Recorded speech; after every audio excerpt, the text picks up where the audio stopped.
Ngayon ay nasa harapan tayo ng Westminster Cathedral dito sa may Victoria. At kasalukuyang nag-aantay ako ng mga kasamahan ko dahil kami ngayong araw na ito ay pupunta kami ng Germany. Weekend holiday lang naman.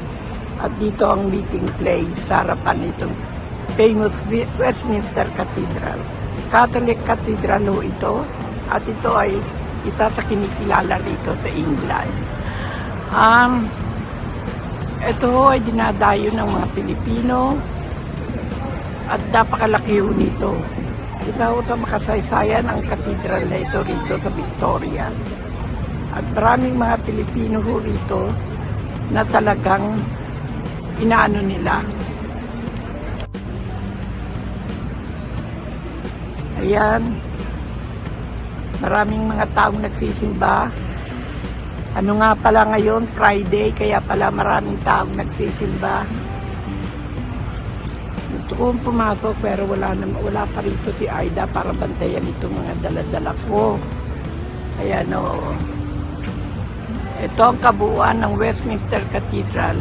Isa sa kinikilalang katedral dito sa London. Mahalaga hong katedral ito. Napakaganda ho. Hindi naman sa talagang maganda. Luma na at saka talagang kinikilala hong katedral ito. Lalo na kung Pasko, bagong taon. Ito ho ay punong-puno ng tao at pagkalinggo.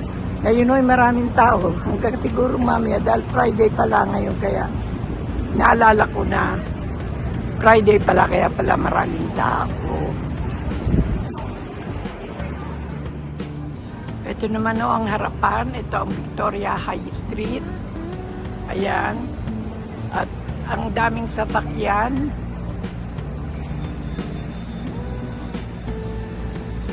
Ang tataso ng building dito. Ayan. Ang daming mga sasakyan.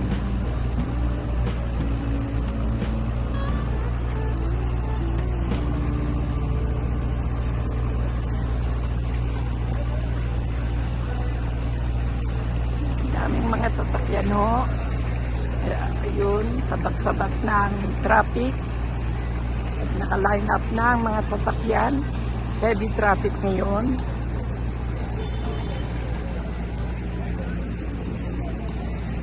Ayan ho. Ang daming kalapati. Ang daming mga nagsisimba.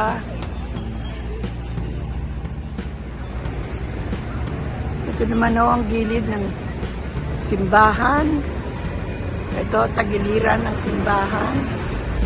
At pakikita nyo mula dito na dikit-dikit ang traffic sa Main Street.